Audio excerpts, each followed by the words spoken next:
They all stop believing, whole time just wanting my spot. Now every time you see me, I make sure I got a nod. I never. What's up, y'all? It's your host, Najee, and we are behind the lines at the Office Radio.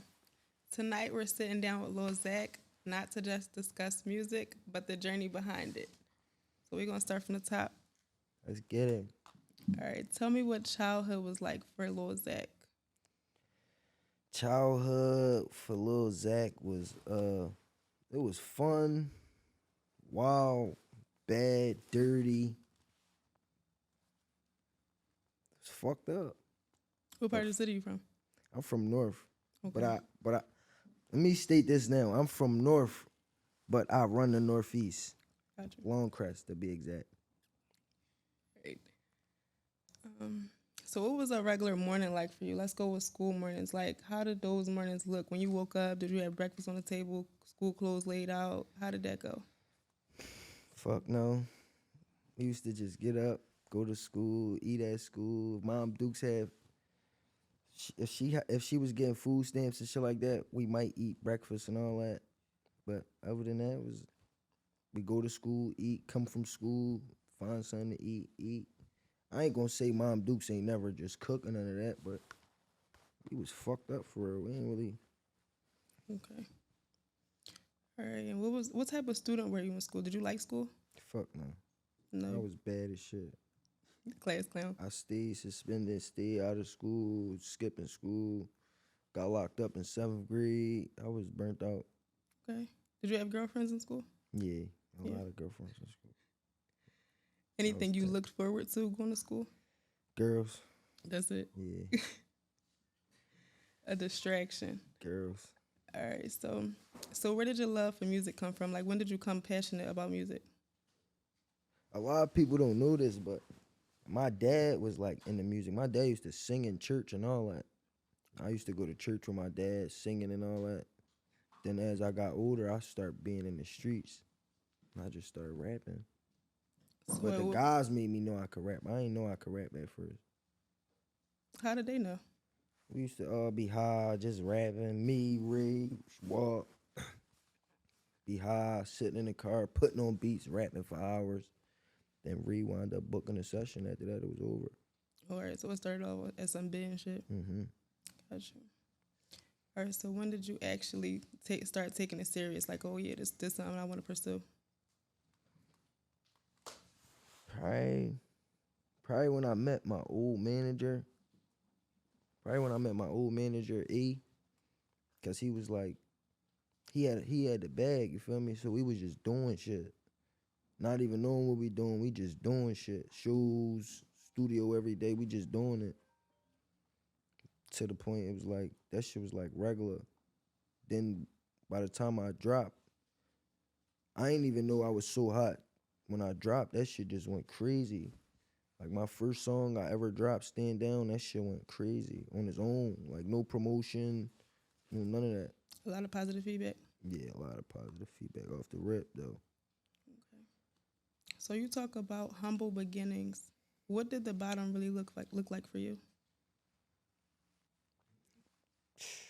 Shelters, homelessness,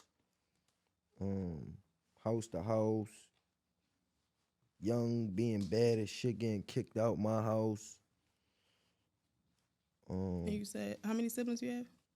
I got 9 siblings all together, but my mom and dad got 6 kids together. So it's 5.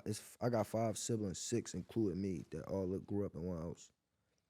And how was that for you? Where do you fall in line in that order? I'm in the middle. I got an older brother, a twin sister, then it's me, then it's my little sister, my little brother, then I got another little sister. So it's boy, girl, boy, girl, boy, girl. And how was that growing up with a couple siblings, all different age ranges? It was hard, but I feel like it was better growing up with siblings than not having no siblings. Cause after a while, like my dad passed away when I was 16.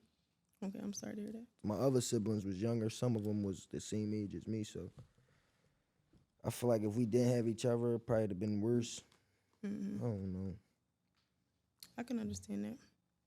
So you talk about hand in hand into survive just to survive. Hmm. When did that survival mode become ambition?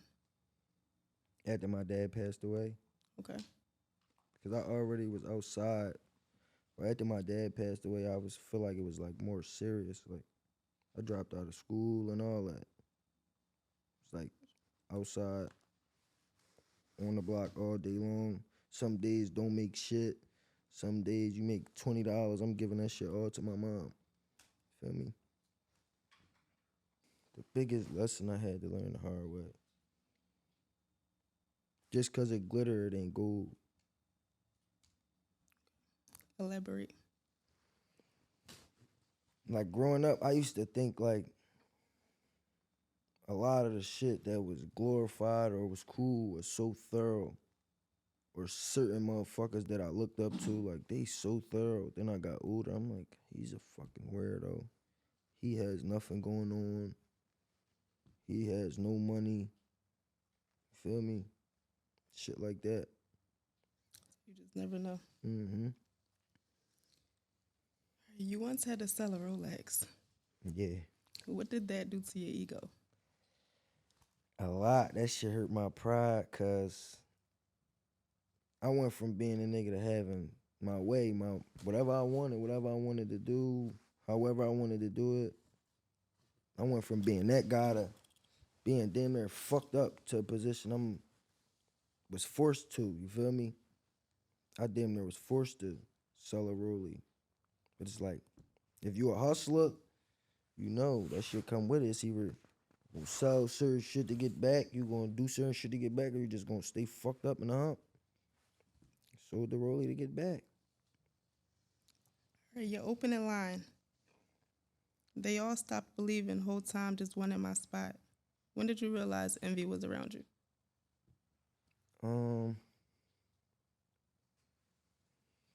Probably when I'm trying to do shit outside of what they had going on. When I say they, my label, when I'm trying to do shit outside of what they had going on, it became like a nah, you supposed to be doing this, you supposed to be doing that. I'm trying to drop a tape with my homies. Nah, you bigger than that. You supposed to be, how the fuck? I ain't even do shit. I ain't accomplished shit.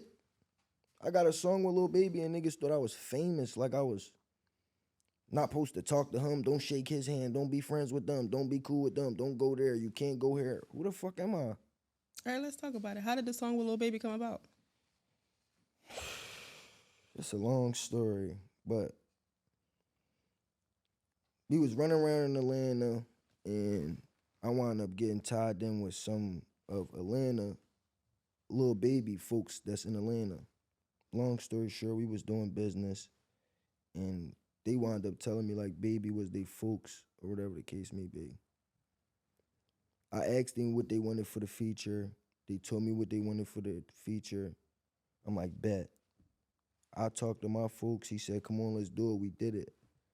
When we did the feature, it was like, all right, we could pay the $150 for the feature, or we could pay $300,000 for the whole feature and the video. So we got the feature and the video. We didn't do nothing after that though. It's like we got the feature, the video, and we just waiting on this shit to take us to the moon with no promotion, no. Okay, that was my next question. So Feel me? you feel like it didn't do nothing for your career? I feel like that shit hurt my career, if anything, Wow. Tell me more. because it put me on a pedestal. After Lil Baby, how higher can you go? Feel that? Get what I'm saying? It's like that shit shot me straight to the moon. And I already was turned. Like, it's not like, all right, we could have did a song with fucking one of they artists or something and been gradually getting there. We just go straight to the moon. Right. So if you could have did that differently, how would you go about that? I wouldn't even get a feature with Baby. I'd just grind how I'm grinding right now. And just, if that shit happened, it happened. That shit was a lot of money. A lot. That's what I feel like like my team, like, fall back. Because it was like, 300,000, that's a lot of money. Mm-hmm. You get what I'm saying? But if you spending 300,000 on a feature and we not doing nothing. That's like getting a business. We invest 300,000 in the business and then just stop. So you feel like it was a waste? It's a waste. Okay. What does loyalty mean to you now compared to back then? That's one thing. Loyalty always meant the same to me. Like even back then, I could have left a long time ago. It was labels trying to sign me a long time ago. Baby tried to sign me in the middle of all that. I'm like, nah, bro, I can't do that. Like, I'd So, be nutty. so who do you feel like you have loyalty to? Why wouldn't you take that opportunity?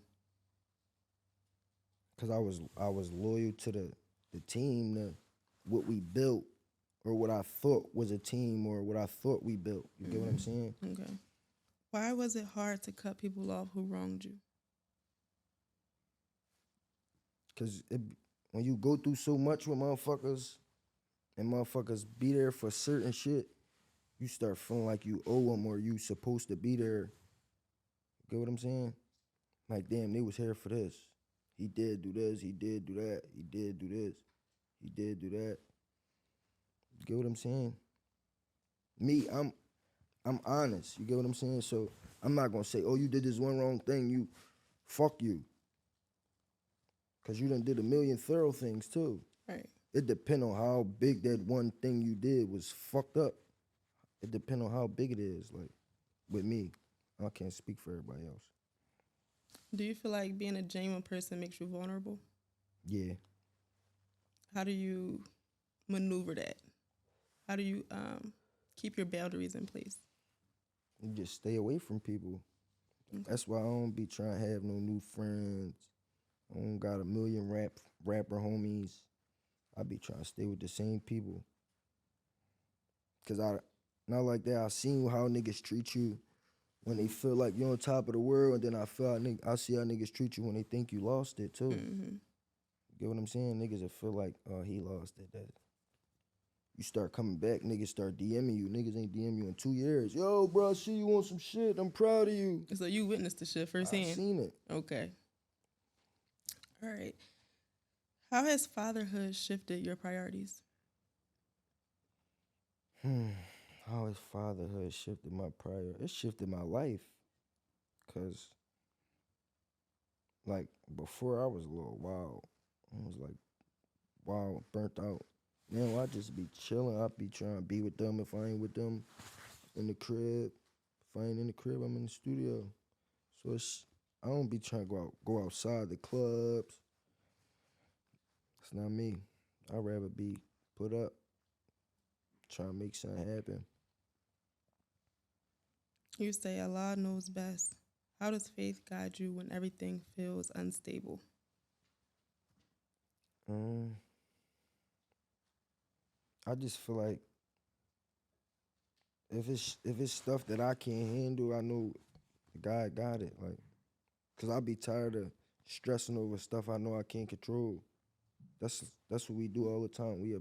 We'll be burnt out trying to figure this out, trying to figure that out, trying to. If it's out of your hands, out of your hands. You gotta let God control certain shit, certain stuff. I'm sorry. What does freedom look like to you beyond just not being locked up? Um, Mental freedom, physically free, emotionally free, and financially stable. That's free to me. Do you feel like you're close to any of those mentally, emotionally? Yeah, yeah. Yeah. I feel like halfway. Where do you see your career in 5 years? And not just in numbers and impact the way people view you, just overall. Where do you see yourself? I see myself touring, like my own tours. I see myself having a bunch of real estate. I see our label flourishing. Um, I see everybody around me winning, like whether it's music, whether it's real estate, whether it's whatever it is, trucking. I just see everybody around me winning within the next 5 years. If someone feels left for dead right now, they tell you they feel like that right now, what would you tell them? If somebody tell me they feel left for dead right now, what would I tell them? I would tell them to keep their head up, pray, and lock in. Because can't nobody change your situation but you and God. So pray, work, pray some more. That's all I can say. When it's all said and done, what do you want your story to represent? Somebody that came from nothing. Somebody that took care of his people. Somebody that never gave up.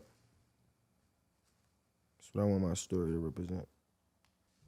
Did you have anybody you want to give a shout out to? My guy Reed Money, Shizzy Ron, Big Bomber.